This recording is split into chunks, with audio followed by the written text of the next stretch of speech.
Hello my dear students, ಹೇಗಿದ್ದೀರಾ ಎಲ್ಲರೂ? Welcome to Pallavi tutorials. ಮಕ್ಕಳೇ, ಈ ಒಂದು ವಿಡಿಯೋದಲ್ಲಿ ಸೆಕೆಂಡ್ PUC ಎಕನಾಮಿಕ್ಸಿಗೆ ಸಂಬಂಧಪಟ್ಟಾಗೆ ಮಾಡೆಲ್ ಕ್ವಶನ್ ಪೇಪರ್ 2 ಏನಿದೆ ಅದಕ್ಕೆ ಆನ್ಸರ್ನ ಹೇಳ್ತಾ ಇದ್ದೀನಿ. ಈ ಹಿಂದಿನ ವಿಡಿಯೋದಲ್ಲಿ ಮಾಡೆಲ್ ಕ್ವಶನ್ ಪೇಪರ್ 1 ಏನಿದೆ ಅದಕ್ಕೆ ಆನ್ಸರ್ನ ಅಪ್ಲೋಡ್ ಮಾಡಿದ್ದೀನಿ. ವಿಡಿಯೋನ ವಾಚ್ ಮಾಡಿಲ್ಲ ಅಂತ ಹೇಳಿದ್ರೆ ವಾಚ್ ಮಾಡಿ, ಓಕೆನಾ? ಮಾಡೆಲ್ ಕ್ವಶನ್ ಪೇಪರ್ 1, 2, 3 ಮೂರಕ್ಕೂ ಕೂಡ ಆನ್ಸರ್ನ ಅಪ್ಲೋಡ್ ಮಾಡಿ ಆದ ನಂತರ ಅಪ್ ಟು ಸೆಕ್ಷನ್ B 2 ಮಾರ್ಕ್ಸ್ವರೆಗೂ ಕೂಡ ನಾನು ಆನ್ಸರ್ನ ಕೊಡ್ತೀನಿ ಪ್ರತಿ ವಿಡಿಯೋದಲ್ಲಿ. ಅದಾದ ನಂತರ ನಿಮಗೆ 4 ಮಾರ್ಕ್ಸಿನ 6 ಮಾರ್ಕ್ಸಿನ ಇಂಪಾರ್ಟೆಂಟ್ ಕ್ವಶನ್ಸ್ ಯಾವುದು, ಅದಕ್ಕೆ ಆನ್ಸರ್ ಏನು, ಅದೇ ರೀತಿಯಾಗಿ 4, 6 ಮತ್ತು ಪ್ರಾಕ್ಟಿಕಲ್ ಓರಿಯೆಂಟೆಡ್ ಕ್ವಶನ್ಸಲ್ಲಿ ಬರುವ ಅಷ್ಟು ಪ್ರಾಬ್ಲಮ್ಸ್ಗಳನ್ನ ಎಕ್ಸ್ಪ್ಲೈನ್ ಮಾಡುವಂಥ ವೀಡಿಯೋಸ್ಗಳನ್ನ ಅಪ್ಲೋಡ್ ಮಾಡ್ತಾ ಹೋಗ್ತೀನಿ. ಕಂಟಿನ್ಯೂಸ್ ಆಗಿ ವೀಡಿಯೋಸ್ಗಳನ್ನ ವಾಚ್ ಮಾಡ್ತಾ ಇರಿ. ವಿಡಿಯೋ ಬಂದ ತಕ್ಷಣ ನೋಟಿಫಿಕೇಶನ್ ಬರಬೇಕು ಅಂತ ಹೇಳಿದ್ರೆ ಜಸ್ಟ್ ಸಿಂಪಲ್ ನಮ್ಮ ಚಾನಲ್ ಪಲ್ಲವಿ ಟ್ಯುಟೋರಿಯಲ್ಸ್ನ ಸಬ್ಸ್ಕ್ರೈಬ್ ಮಾಡಿಕೊಂಡು ಆಲ್ ಬಟನ್ನ ಕ್ಲಿಕ್ ಮಾಡ್ಕೊಂಡ್ರೆ ಆಯಿತು, ನೋಟಿಫಿಕೇಷನ್ ಬರುತ್ತೆ ಮಕ್ಕಳೇ, ಓಕೆನಾ? ಸೊ ಮಾಡೆಲ್ ಕ್ವಶನ್ ಪೇಪರ್ 2 ಅಲ್ಲಿ ಏನೇನು ಕ್ವಶನ್ಸ್ನ ಕೇಳಿದರೆ ಯಾವ ರೀತಿಯಾಗಿ ಆನ್ಸರ್ಸ್ನ ಬರೀಬೇಕು ಅನ್ನೋದನ್ನು ನೋಡ್ತಾ ಹೋಗೋಣ. First question MCQ. ಟೋಟಲ್ ಆಗಿ 5 ಕ್ವಶನ್ಸ್ ಇರುತ್ತೆ, ನಿಮಗೆ ಆಲ್ರೆಡಿ ನಾಲೆಡ್ಜ್ ಇದೆ. ಈ 5 ಕ್ವಶನ್ಸಲ್ಲಿ ನೀವು 5 ಕ್ವಶನ್ಸಿಗೂ ಆನ್ಸರ್ನ ಬರೀಬೇಕು. ಪ್ರತಿ ಕ್ವಶನ್ಸಿಗೂ 4 ಆಪ್ಷನ್ಸ್ ಇರುತ್ತೆ, ರೈಟ್ ಆನ್ಸರ್ನ ಸೆಲೆಕ್ಟ್ ಮಾಡಿ ಬರೀಬೇಕು. Okay, find the total cost where TFC is 200 and TVC is 225 ಅಂತ ಕೊಟ್ಟಿದ್ದಾರೆ. ನೋಡಿ ಮಕ್ಕಳೇ, ಟೋಟಲ್ ಕಾಸ್ಟನ್ನು ಕಂಡುಹಿಡಿಯುವಂಥ ಫಾರ್ಮುಲಾ ಏನು ಅಂತ ಹೇಳಿದ್ರೆ TFC total fixed cost plus TVC total variable cost ಅಂತ ಹೇಳ್ತೀವಿ. ಇಲ್ಲಿ ಅವ್ರು ಏನು ಮಾಡಿದ್ದಾರೆ, TFCಯನ್ನು 200 ಅಂತ ಅವರೇ ಕೊಟ್ಟಿದ್ದಾರೆ, TVCಯನ್ನು 225 ಅಂತ ಕೊಟ್ಟಿದ್ದಾರೆ.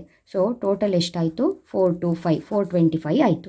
So right answer 425. ಇದನ್ನೇ ನಿಮಗೆ ಏನು ಮಾಡಬಹುದು, ಇವಾಗ TCಯನ್ನು 425 ಅಂತ ಕೊಟ್ಟು ಮೈನಸ್ TVC ಅಂತ ಕೊಟ್ಟರೆ, ಇಲ್ಲಿ TVCಯನ್ನು ನೀವು ಇವಾಗ 200 ಅಂತ ಫಾರ್ ಎಕ್ಸಾಂಪಲ್ ತೊಗೊಂಡ್ರೆ ಎಷ್ಟು ಉಳಿಯುತ್ತೆ ನಿಮಗೆ? 225 ಉಳಿಯುತ್ತೆ. ಇದೇನಾಗುತ್ತೆ, TCಯಲ್ಲಿ TVCಯನ್ನು ಕಳೆದ್ರೆ TFC ಆಗುತ್ತೆ. ಆ ರೀತಿಯಾಗಿ ಉಲ್ಟಾ ಪಲ್ಟ ಕೊಡ್ತಾರೆ, ಕರೆಕ್ಟಾಗಿ ನೋಡ್ಕೊಳ್ಬೇಕು. ಪ್ರಾಬ್ಲಮನ್ನು ಎಕ್ಸ್ಪ್ಲೈನ್ ಮಾಡೋ ಟೈಮಲ್ಲಿ ಇದನ್ನೆಲ್ಲ ನಾವು ಹೇಳಿರ್ತೀವಿ ಅಲ್ವಾ. Next one, A firms profit is denoted by. Firms profit ನೋಡಿ, ಪ್ರಾಫಿಟನ್ನು ನಾವು ಯಾವ ಸಿಂಬಲಿಂದ ಡಿನೋಟ್ ಮಾಡ್ತೀವಿ ಅಂತ ಹೇಳಿದ್ರೆ ಪೈ, ಓಕೆ ಅಲ್ವಾ? ಪೈ ಅನ್ನೋ ಒಂದು ಇದರಿಂದ ಸಿಂಬಲಿಂದ ಡಿನೋಟ್ ಮಾಡ್ತೀವಿ, ಕರೆಕ್ಟಾಗಿ ನೋಡಿಟ್ಕೋಬೇಕು. Very important topic. Next third question, all the labourers who are ready to work will find employment and all the factories will be working at their full capacity. This school of thought is known as ಅಂತ ಕೊಟ್ಟಿದ್ದಾರೆ. Answer classical thought. Fourth one, the point where ex ante aggregate demand is equal to ex ante aggregate supply. Demand is equal to supply will be ಅಂತ ಕೇಳಿದರೆ equilibrium. ಇದನ್ನು ನಾವು ಒಂದು ಡಯಾಗ್ರಾಮಲ್ಲೂ ಕೂಡ denote ಮಾಡ್ತೀವಿ. Demand ಮತ್ತು ಸಪ್ಲೈ ಈ ಮಿಡ್ ಪಾಯಿಂಟ್, ಹೌದಲ್ವಾ? 5 ಮಾರ್ಕ್ಸಿಗೆ ಪ್ರಾಕ್ಟಿಕಲ್ ಓರಿಯೆಂಟೆಡ್ ಕಾನ್ಸೆಪ್ಟ್, ಇದು ತುಂಬ important. Next, the market in which national currencies are traded is called foreign exchange market. ಇಲ್ಲಿ ಬ್ಲರ್ರಾಗಿ ಬಂದಿದೆ, ಹೇಳ್ತಾ ಇದ್ದೀನಲ್ಲ, foreign exchange market, FOREIGN, foreign exchange market. Okay, next fill in the blanks questions. 5 questions ಇರುತ್ತೆ, 5 ಕ್ವಶನ್ಸಿಗೂ ಆನ್ಸರ್ನ ಬರೀಬೇಕು. ಬ್ರಾಕೆಟಲ್ಲಿ ಆನ್ಸರ್ಸ್ನ ಇರುತ್ತೆ, ರೈಟ್ ಆನ್ಸರ್ನ ಸೆಲೆಕ್ಟ್ ಮಾಡಿ ಬರೋದ್ರೆ ಆಯಿತು. The demand for a good moves in the dash direction of its price opposite. Dash tax is a tax that the government imposes per unit sale of output. Unit tax. The principal motive for holding money is to carry out transactions. Size of the multiplier depends on the value of MPC. Dash years runs from 1st April to 31st March. 1st ಏಪ್ರಿಲಿಂದ 31st ಮಾರ್ಚ್ವರೆಗೂ ನಡೆಯುವಂತಹ work ಏನು ಅಂತ ಹೇಳಿದ್ರೆ financial work, financial year ಅಂತ ಕರಿತೀವಿ ನಾವು ಅದನ್ನು. Okay, next match the following questions. Positive economics functioning of mechanism. Unitary elasticity of demand ಅಂತ ಕೇಳಿದರೆ right answer elasticity of demand. ನೋಡಿ, ED ಹೀಗೆ ಬರೆದ್ರೆ elasticity of demand is equal to 1 ಅಂತ ಕೊಟ್ಟಿದ್ದಾರೆ, ಅದೇ answer. Next possibility of super normal profit ಅಂತ ಕೇಳಿದರೆ attraction of new firms. Inventory means stock, answer stock variable. SLR ಅಂತ ಕೇಳಿದರೆ SLR ಅಂತ ಹೇಳಿದ್ರೆ statutory liquidity ratio. Next 1 ಮಾರ್ಕಿನ 5 questions ಇರುತ್ತೆ, 5 ಕ್ವಶನ್ಸಿಗೂ ಆನ್ಸರ್ನ ಬರೀಬೇಕು.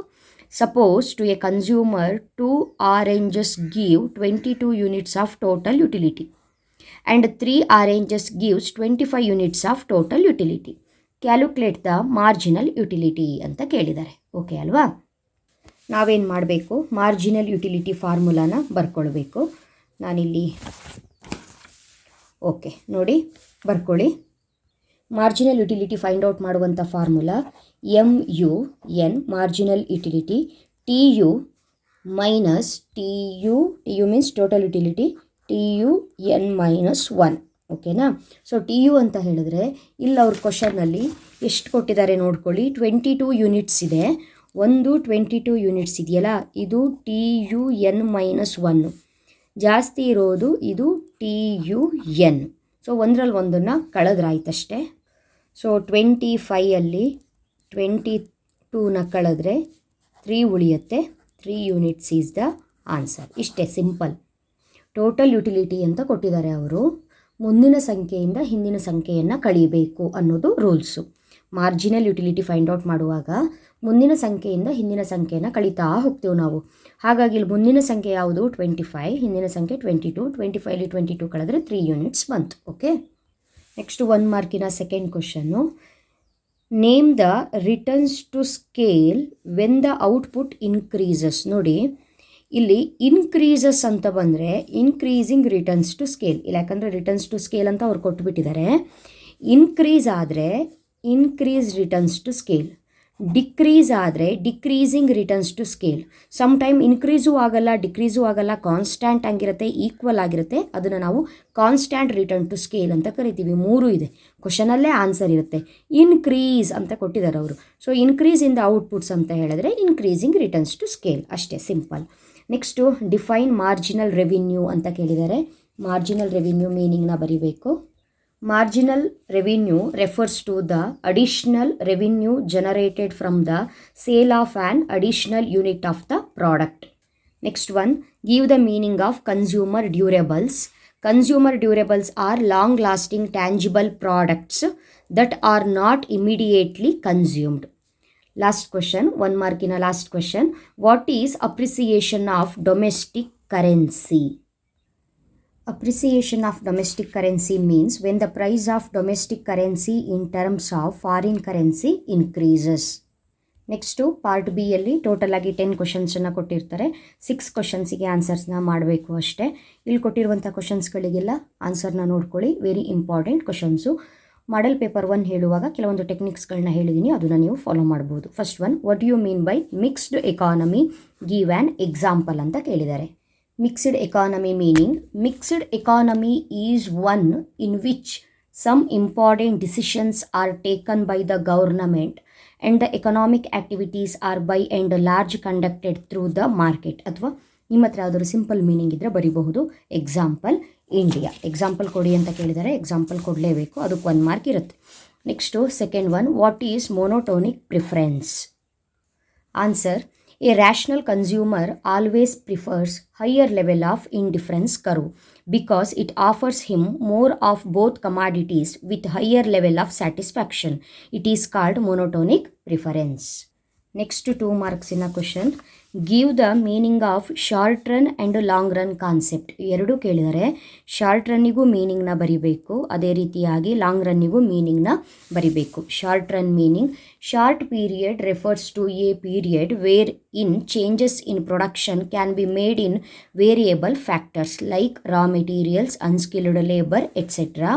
Long period refers to a period where changes in production can also be made in fixed factors like machines, skilled labor, etc. Next one, next 2 marks in a questions. 4th chapter ಗೆ ಸಂಬಂಧಪಟ್ಟಿದ್ದು. State the conditions needed for profit maximization by a firm under perfect competition. ನೋಡಿ 4th chapter ಅಲ್ಲಿ important question ಇದು. ಓಕೆನಾ? ಕಂಡೀಷನ್ಸ್ನ ಬರಿಬೇಕು. Profit ಮ್ಯಾಕ್ಸಿಮೈಸೇಷನ್ಸ್ conditions ಅಂತ ಹೇಳ್ತೀವಿ. 4 conditions ಇದೆ, 2 ಕಂಡೀಷನ್ನ ಬರೆದ್ರೆ ಸಾಕು. The price must equal to marginal cost 1. Next one, marginal cost must be non decreasing at Q0. Next one, for the firm to continue to produce in the short run, price must be greater than the average variable cost. In the long run, price must be greater than the average cost. ಓಕೆನಾ. Next ಇದೇ ಚಾಪ್ಟ್ರಲ್ಲಿ ಇನ್ನೊಂದು ಕ್ವಶನ್ನ ಕೊಟ್ಟಿದ್ದಾರೆ. ಈ ಚಾಪ್ಟ್ರಲ್ಲಿ 2 question rise ಆಗುತ್ತೆ. Write the meaning of opportunity cost with example. Opportunity cost ಮೀನಿಂಗ್ನ ಬರಿಬೇಕು, ವಿತ್ ಎಕ್ಸಾಂಪಲ್ ಬರಿಬೇಕು. Opportunity cost of some activity is the gain forgone from the second best activity.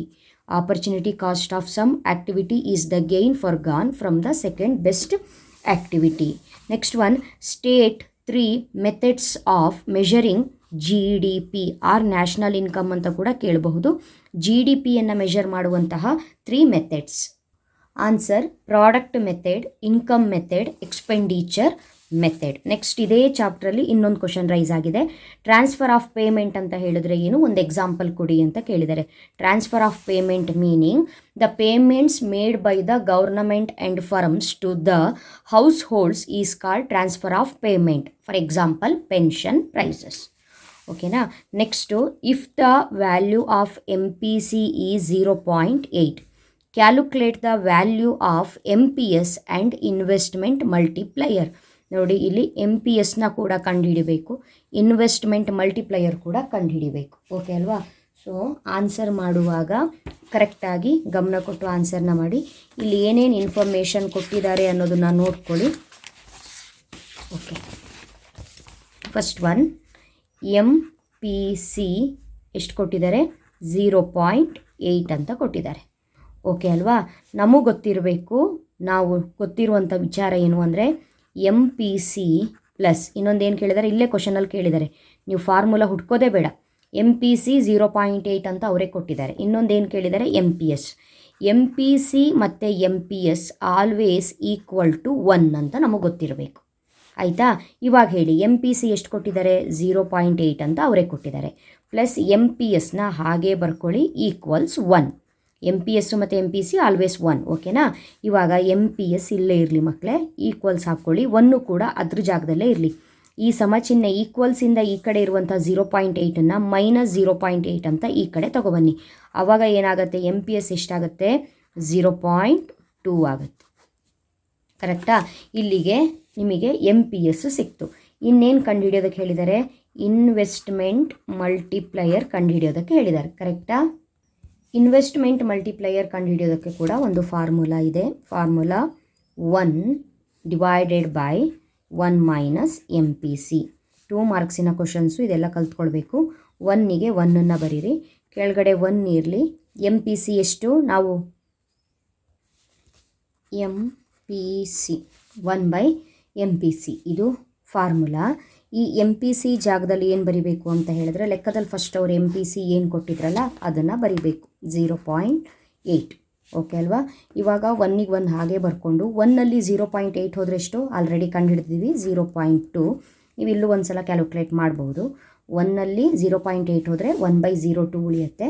ನೀವು ಇದನ್ನು ಕ್ಯಾಲ್ಕುಲೇಟ್ರಲ್ಲಿ ಹಾಕಿ ನೋಡಿ, 1/02 ಅಂತ ಕೊಟ್ಟರೆ ಆನ್ಸರ್ ನಿಮಗೆ 5 ಅಂತ ಸಿಗುತ್ತೆ.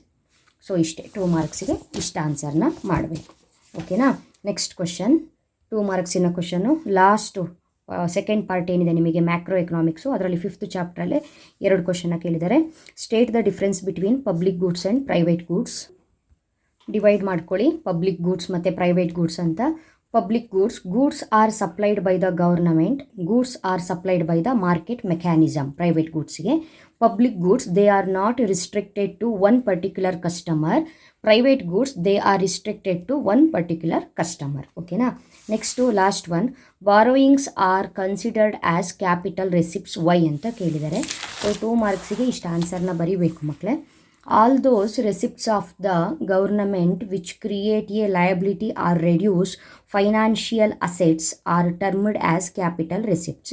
Borrowings of the government will have to be returned with interest to the agencies from which borrowed. Thus, they create a liability. Okay. So ಇದಿಷ್ಟು ಕೂಡ ಮಾಡೆಲ್ ಕ್ವಶನ್ ಪೇಪರ್ 2 ಅಲ್ಲಿ ಇರುವಂತಹ 2 ಮಾರ್ಕ್ಸಿನ ಕ್ವಶನ್ಸು. ಆಲ್ರೆಡಿ ಹೇಳಿರೋ ಹಾಗೆ ಪಾರ್ಟ್ C ಅಲ್ಲಿ ಇರುವಂತಹ questions ಆಗಿರ್ಬೋದು, ಅಥವಾ ಇಲ್ಲಿ ಕೇಳಿರುವಂತಹ ಪ್ರಾಬ್ಲಮ್ಸ್ ಆಗಿರ್ಬೋದು, ಯಾವ ರೀತಿಯಾಗಿ ಸೊಲ್ಯೂಷನ್ ಕೊಡಬೇಕು, ಅದಕ್ಕೆ ಯಾವ ರೀತಿಯಾಗಿ ಸೊಲ್ಯೂಷನ್ ಮಾಡಬೇಕು ಅನ್ನೋದನ್ನು ಹೇಳ್ಕೊಡ್ತೀನಿ. ಆಲ್ರೆಡಿ ಕನ್ನಡ ಮೀಡಿಯಮಿಗೆ ಸಾಕಷ್ಟು ಲೆಕ್ಕಗಳನ್ನ ಹೇಳ್ಕೊಟ್ಟಿರೋದಿದೆ. ಕಲ್ತ್ಕೊಳ್ಳೋದಕ್ಕೆ ನಿಮಗೆ ಎಲ್ಲವೂ ಪ್ಯಾಟ್ರನ್ ಒಂದೇ ಇರೋದ್ರಿಂದ ಕಲ್ತ್ಕೊಳ್ಳೋದಕ್ಕೆ ಏನೂ ಪ್ರಾಬ್ಲಮ್ ಇಲ್ಲ.